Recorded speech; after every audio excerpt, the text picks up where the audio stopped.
Сега ще ви демонстрирам един опит, чийто резултат няма да ви подсказвам предварително.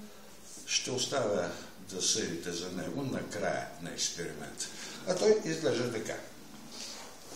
Поставяме съвсем малко водичка върху това дървено трупче и една чашка върху водата. Виждате, чашката не е залепена.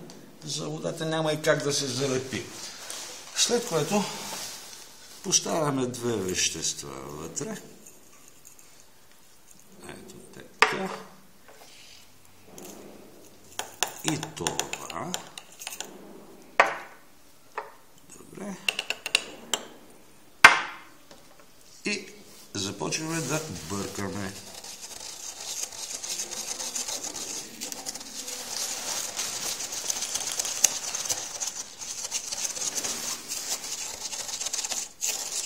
Опитът трае малко дълго.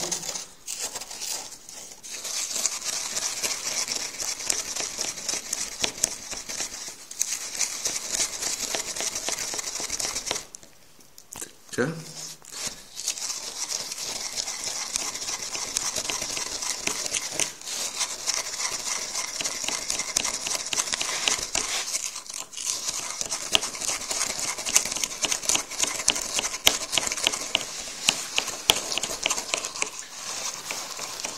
Бъркаме енергично вече. Началото беше малко трудно.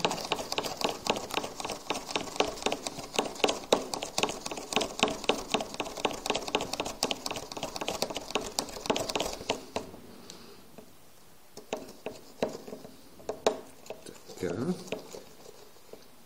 И я да видим какво се получи сега. Добре, явно по някакъв начин чашата е залепена за дървеното трупче. Дали може да се досетите защо? Нека да изчакаме още секунда. Само секунда. Добре, дали личи на камерата? Да се опитаме да отлепим. Почти не става. Ето вижте. Почти не става. Употребявам сила. Не става. Защо ли? Я погледнете какво има тук. Това е лед. Всъщност, водата, която поставих върху трупчето, в резултат на протеклия процес замръзна, образува се лед, който залепи чашката за дървеното трупче, а вие може да го видите ето тук по ръба на чашката.